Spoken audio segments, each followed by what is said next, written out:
బ్రహ్మ గురు విష్ణు గురుదేవో మహేశ్వర గురు సాక్షాత్ పరబ్రహ్మ తస్మై శ్రీ గురువే నమః. ఈ కార్యక్రమం ప్రారంభించే ముందల ఇక్కడున్న ఉపాధ్యాయులందరి దగ్గర నుంచి నేను క్షమాపణ కోరాలనుకుంటున్నా. ఎందుకంటే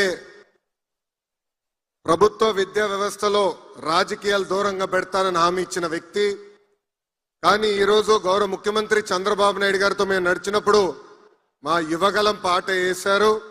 దానికి మీరందరూ నన్ను క్షమించవలసిందిగా ఈ సభాముఖంగా మిమ్మల్ని అందరూ నేను కోరుతున్నా.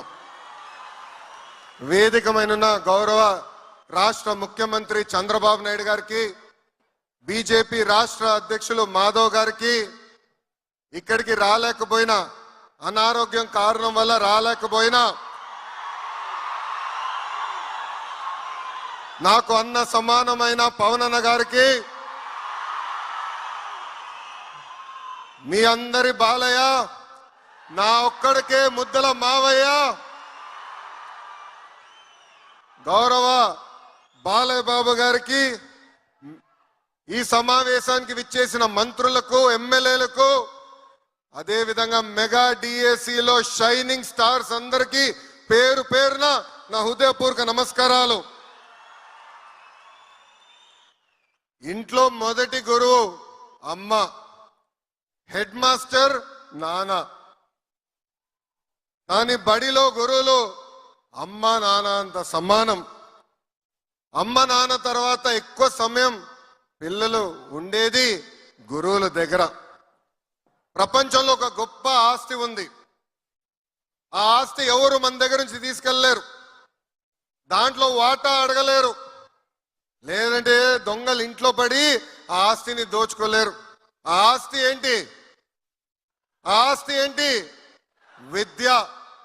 అలా పవిత్రమైన ఆస్తి పిల్లలకి అందించబోయే ఇక్కడ గురువులందరికీ పేరు పేరున నా హృదయపూర్వక నమస్కారాలు. ఒక గురువుకి తక్కిన గొప్ప గౌరవం గురించి నేను ఒక్కసారి చెప్పాలి. కరెక్ట్గా అక్టోబర్ 3, 1996లో ఆనాటి రాష్ట్రపతి శంకర్ దయాళ్ శర్మ గారు ఒమాన్కి వెళ్ళారు.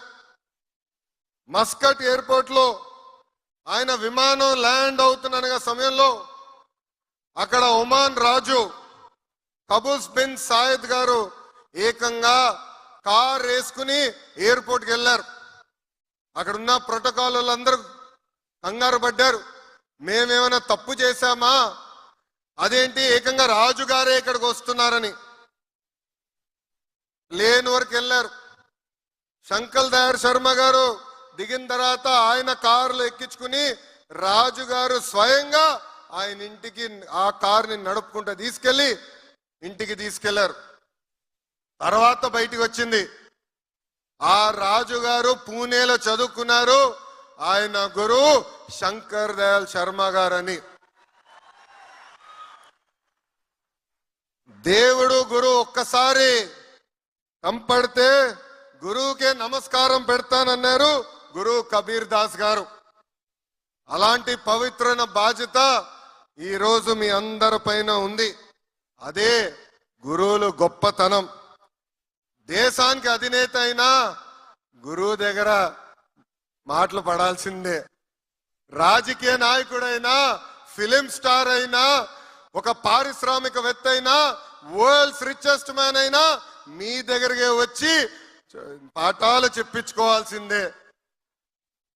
అంతేకాదు, నాకు లైఫ్ టైం గురువు అయిన గౌరవ ముఖ్యమంత్రి శ్రీ నారా చంద్రబాబు నాయుడు గారికి, నాకింత అద్భుతమైన అవకాశం ఇచ్చిన మీకు నా హృదయపూర్వక నమస్కారాలు నేను తెలియజేసుకుంటున్నా.